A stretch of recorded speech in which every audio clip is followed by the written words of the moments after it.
Welcome to November, gentlemen. Put away that Halloween candy, hide those unoriginal costumes, and get ready because it's time for this week's 2-minute drill. Not much to say in this one. Brady's back bitches had every player scoring double digits, and even if Justwin maybe got all of his guys, including his bench, to play, he still wouldn't have won. And for the second week in a row, the Crying Jordans win a nail biter. Really, the only reason they won here is because Ty Montgomery decided to piss blood right before the game. Chalupa Batman went from auto-drafting to auto-managing by starting a tight end on a bye and LaShawn McCoy, who was injured. Start of a dynasty, on the other hand, intentionally didn't start a kicker, but apparently didn't matter. Don't look now, but with half of his starters gone to IR, Medium and Weep is 4-4 after the win this week and only one game out of being in a playoff spot. Drake's new favorite team thought that if I picked him to win, it would jinx him, he'd lose. Well, call me Lee Corso, because that's exactly what happened. You're welcome, Odora Rules. And riding a 40-point performance by Derek Carr, Clipboard Jesus put the whole league on notice. Start believing. Got back to my winning ways in Week 8 with a 4-2 performance, 11-7 for the season. Here comes Week 9. Drake's new favorite team asked me to pick against him this week, and you're kind of like a brother to me. So you got it. I'm taking Can I Kick It in this one, but mostly because David Johnson's on a bye. Chalupa Batman seemed to care more about his career than fantasy football, which ironically is a career-limiting move. And with Dak Prescott about to take apart the Browns' secondary of high school athletes, and Jay Ajayi going to get another 200 yards? Clipboard Jesus, I believe. I'll take you for the win.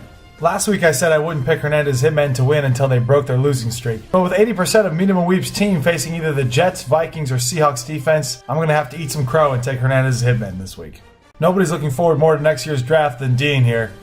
I'm taking Justwin maybe. Nothing else worth discussing about this game. Well, with Tom Brady on a bye week, I really wish this was the 2008 or 2012 Super Bowl, in which case I would trust Eli Manning to get it done. But I don't, and the time's come to pick against myself. I'll take the Crying Jordans. And this week's matchup between Start of a Dynasty and O'Doyle Rules highlights our first installment of Game of the Week! Start of a Dynasty with his starting quarterback Tyrod Taylor going up against the Seahawks defense, and Antonio Brown looking questionable for the game. Meanwhile, O'Doyle Rules has Carlos Hyde looking with a questionable injury status, and 3 wide receivers that on paper look great, but this year have been anything but consistent. I'm 2-0 when picking in favor of Start of a Dynasty, and 1-0 when picking in favor of O'Doyle Rules. And with ESPN and all the odds makers this week leading heavily towards O'Doyle Rules, I'm leading there too.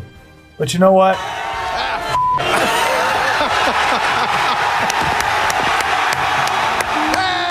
With 5 weeks left in our regular season, the San Diego Boys division only has 3 games separating first and last place. And in the rest of the country division, logic and reasoning would have you believe that there's about 4 teams here left fighting for 3 playoff spots. 2 teams setting the league on fire with winning streaks. 5 games in a row now for the Crying Jordans, 4 games in a row now for Brady's back bitches. Meanwhile, 2 teams looking for signs of life. Hernandez Hitman still riding a 7-game losing streak, and Chalupa Batman, despite losing 4 in a row, still in contention with a 3rd spot for the playoffs. Well, that's it for my Week 9 predictions. It's now time for this week's edition of Fantasy Expert Advice from a Non-Fantasy Expert, brought to you by the Chula Vista Crying Jordans. Take it away, Brandon. Hey guys, it's Brandon from the Crying Jordans with this week's Fantasy Advice from a Non-Fantasy Expert. And my one tip this week is just don't trade. They don't ever work. Somehow I successfully employed the Matt Millen draft strategy this year and just took all of the wide receivers. And you guys all want them. Based on your trade proposals to me, which have included a lung, a liver, and even a couple firstborn children, you're not getting them.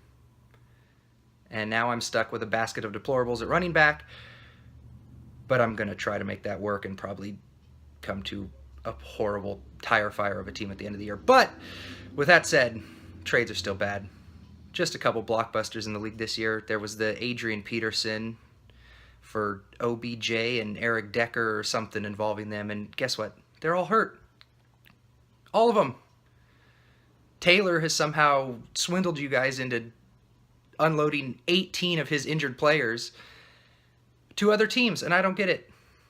And then, sure, maybe Kevin thinks he's sitting pretty now, trading for Gronk, but he just got his 69th career touchdown last week.